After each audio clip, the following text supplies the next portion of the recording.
Last night, right before I was about to take a shower, I suddenly had this urge to write my script for the next video that I was making for YouTube. And once I finished that, 2 hours had passed. So I convinced myself that, you know what? You worked hard, so you deserve some time to play with your phone before you go to bed.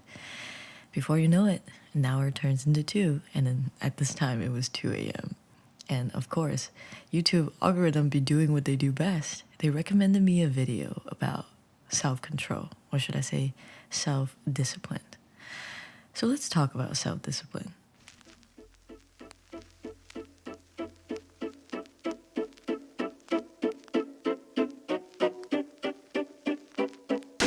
Okay, in this day and age, there are a million things on our mind. Whether at work, at home, there's just a lot of things to do, and sometimes we just don't feel motivated enough to do them. And at those times, perhaps you ended up blaming yourself and saying, I just don't understand why I cannot discipline myself to do everything that I've planned. Well, I guess there's a reason. In a world where we're constantly bombarded by notifications, we may be quick to point our fingers at the addictiveness of social media. Well, part of the problem is that we, as humans, possess a limited amount of self-control. In 1996, an American psychologist conducted a study with 67 participants. They were placed in a room filled with chocolate scent, and at this point, none of them had consumed anything for the day. They were split into 3 groups. The first group were given chocolate and veggies, but only allowed to eat veggies. The second group was only given cookies, and the last were given nothing. They were asked to complete a difficult task. First group was the first to give up, then the second, then the third. Now, what does this study really tell us? Why did group 1 give up so quickly? Or why did group 3 lasted the longest? The answer doesn't lie with the degree of hungriness. It actually was based on the fact that group 1 was the only group that had to exercise self-control, while group 3 were never presented the option to have cookie or have vegetable. Let's imagine if our self-control was like a battery pack. The more choices you have to make, the less percentages you'll have left in your battery by the end of the day, which is why sometimes it feels very difficult for us to complete tasks such as going to the gym or go buy grocery after a long day of work because we've exhausted parts of our self-control while battling the urge to give in to alternative activities such as watching Netflix or playing games. Completing any task in general in this state will feel a lot more difficult than it actually is. But that is not to say that we're completely hopeless. There's still some ways, some tricks that we can do to, tickle our brains and actually accomplish what we want. And here's a few. You're not going to like the first one because I didn't like the first one. It is to change your alarm clock from digital to analog. Well, digital because usually people use their cell phones these days to set alarms. That is because I can bet $100. No, 50 because I'm kind of broke because of Uni. But I bet $50 that some of you wake up to turn off your alarm, and before you know it, you're mindlessly scrolling on Instagram, TikTok, checking your emails, or your Google Calendar for the day, and 30 minutes turns into an hour, and you get tired, and then you go back to sleep.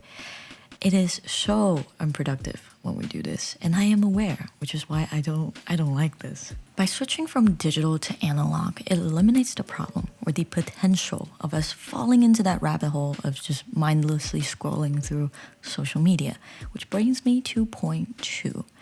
Once we start our routine without social media, without distractions, because that's what you want, right? You want to preserve your battery percentage as long as possible to help you push through the day. You should dedicate the first 30 minutes of your day to doing something that is difficult. For those of you who are students or not, I'm sure you're familiar or have heard the method of doing something for 5 minutes, then 10, then 15, then 20, and let it multiply. That is because sometimes the hardest part of doing a task is just to start. So once we dedicate the most difficult task in the morning, the rest of the day will be smooth like butter, like criminal undercover. Gon' pop like trouble, breaking into your heart like that. Butter me up for advice number 3. Now, it's always great to prime your brain before you go to sleep by specifying what tasks you're going to complete the next day, as detailed as possible to eliminate any room for alternative activities to distract you from reaching your goal. But of course, as all things are, it's easier said than done. I specifically just went through another one, mental breakdown, just because of this. Last night I saw this video, right? And then I thought, great idea. And I proceed to take an extra hour searching for an analog clock that fits my taste, and that's a huge waste of time. Then I woke up this morning, way ahead of my scheduled alarm, and I thought, perhaps I should do something productive, right? Proceed to scroll my phone to find a mattress for my new apartment. Oh my God, Julie, stop using your phone. What I did learn is that humans are lazy, so we prefer the path of least resistance. At times, if I put my phone by the wireless charger or if I leave it in my bag, I will not see it. If I don't see it, I don't touch it. So that is a great and lazy way to help those who are also as lazy as me to eliminate some distractions. These days, I have plans to open another new YouTube channel, but I'm having a hard time following through that idea. I started editing the videos that I shot for that specific video. Wait, what?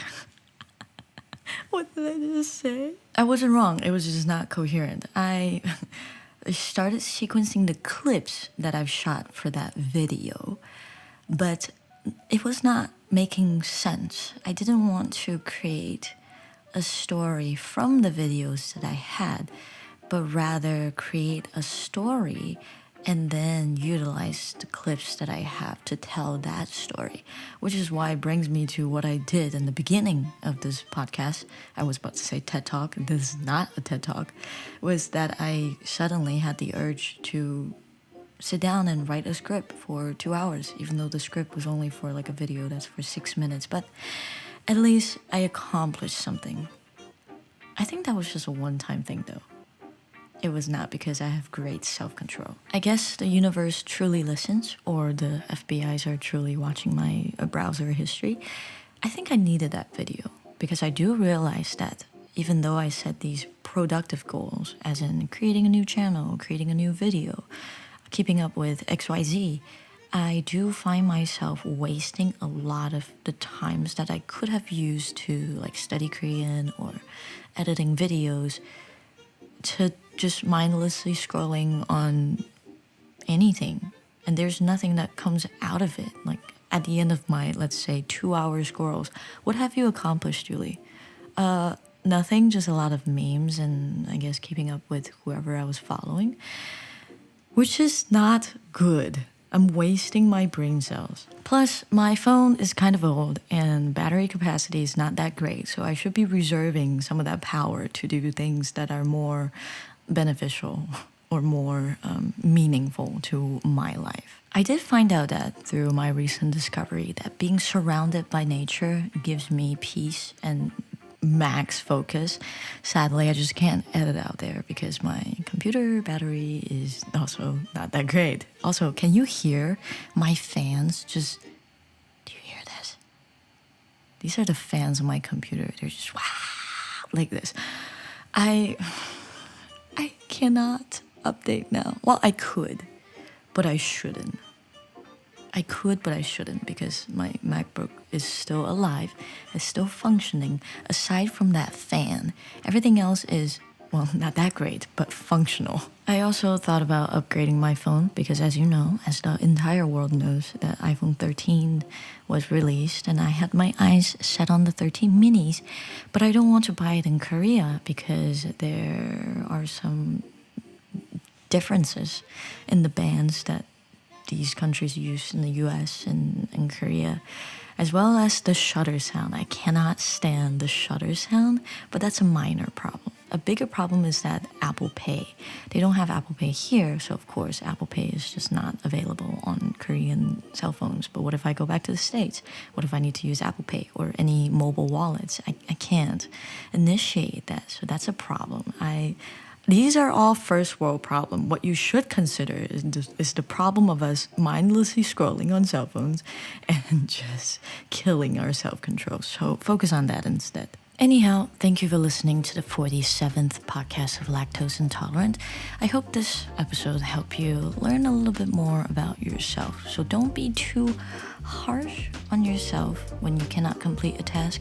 Instead, look around you. Eliminate those things that are distracting you, and I don't know, maybe it will boost your productivity as well. Never know until you try. But of course, if you are that 1%, or I'm pretty sure it's more than 1%, let's say 10%. 10% of the population who is extremely self-disciplined, I don't know, you don't need this piece of information, but you can use it as a conversation starter next time at some meeting or gathering that you feel uncomfortable. I'm just trying to help make the world a better place. Okay, the lawnmowers are signaling for me to stop this episode, so thank you for listening. Be safe. I'll see you next week. Bye. They sound so aggressive. Like windows closed, by the way.